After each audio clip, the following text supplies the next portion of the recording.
We're here at Twickenham with England Sevens captain Ben Gollings ahead of this weekend's London leg of the HSBC World Sevens. Ben, you've achieved just about everything in the sport. How much of an honour would winning the series be, overhauling New Zealand, starting here at your home patch? It would be immense, and a massive occasion for all of us. You know, it's something that has eluded me over the 12 years I've been playing, and no better to start it off here in London. We've got here is going to be an exceptional crowd, and certainly would set up an interesting tournament next week in Edinburgh. So does the Twickenham crowd spur you on? Is that a major factor? Yeah, definitely so. I think the fact that you're playing here at home of rugby in England, and then also with a massive crowd that's expected, definitely, they get behind us year after year, and it is a massive help for our players. It was your birthday on Friday. I won't disclose how old you were. Does being an old head, does Ben Ryan rely on you to keep some of the young guns in line? I think yes and no. I mean, look, at the end of the day, I have got the experience under my belt, and it's a matter of really trying to educate and help the younger lads get the best out of themselves, you know, and make sure they're doing what's right to support us as a team. And the good thing is that actually a lot of them are very good at what they do and do that anyway. So, you know, never having to really pull anybody out of line and say, you know, sort yourself out. We're all pretty good together, which is good. So Ben, you must be pretty satisfied with how the series has gone so far. How are you going to go about overhauling New Zealand this Saturday? If you're not careful, you take the eye off the ball if you worry too much about one particular opponent. A bit like, you know, Gordon often says, you know, each game's a cup final. So for us, we've got 6 games in 2 days, and we can't really afford a trip up. You know, it might not work against too badly if we lose in the group and then get to play New Zealand in the quarter final, but that's not really our plan this weekend. It might be next weekend, but this weekend it's all about trying to win 6 and 6. Right, you've well publicised that you've had a few injuries and you've had guys chopping and changing this week after having a pretty consistent time throughout the series. Who are your ones to watch within your squad this weekend?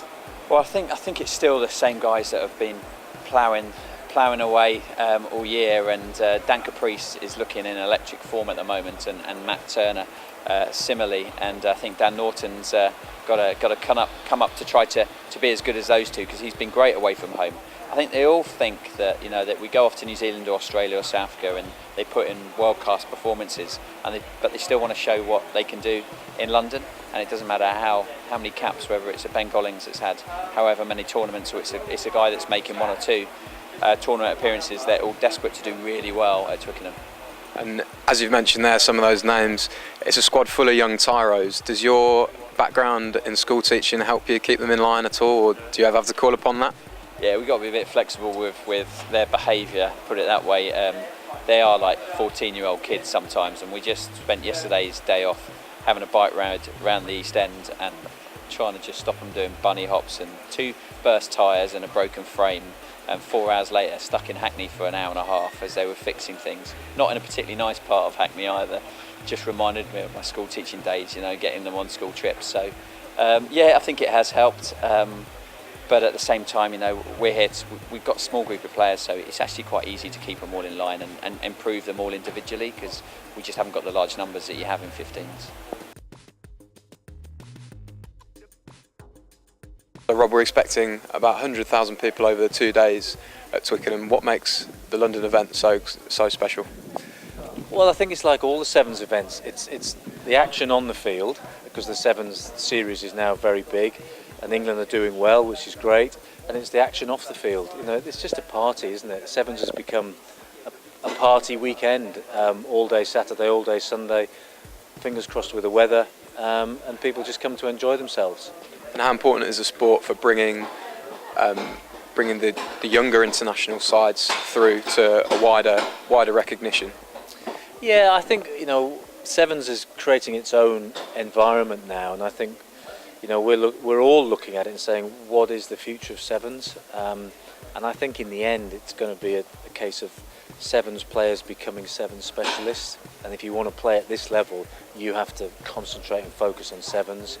So I think that's the slight change to where it's been. Some of the younger guys might start in Sevens and then go across to 15s, but I think if you want to be one of the best teams in the world and you're trying to knock over New Zealand, Fiji, Samoa, Australia, these guys, South Africa, you have to focus on sevens. Would it be fair to say that the IOC's decision to involve sevens as an Olympic sport, is that very exciting for rugby in general?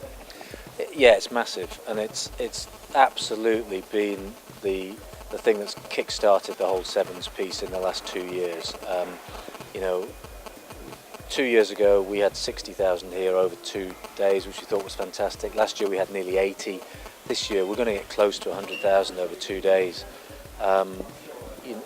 That's massive growth, and it's really all been on the back of the profile of the Olympic decision and what it's done to sevens around the world. And we've got some great tournaments now: Hong Kong, Dubai, Wellington, Las Vegas. Australia are moving theirs to the Gold Coast. We've got this in a really good place now, so it's very exciting. Touch on there, the party atmosphere of the sevens is what makes it. Over the weekend we've got a beach party. If you yourself had a fancy dress party to go to tomorrow, what would your go-to costume be? What would my go-to costume be? Probably Elvis. Probably a Star Wars character. I'd like to be like one of the really expensive stormtrooper outfits that you can't afford, the £500,000 pieces that are really good. I reckon the DPs or the old small swimming trunks would be a favourite of a lot of people here on the weekend, and probably myself. So we could call. Thanks a lot, mate.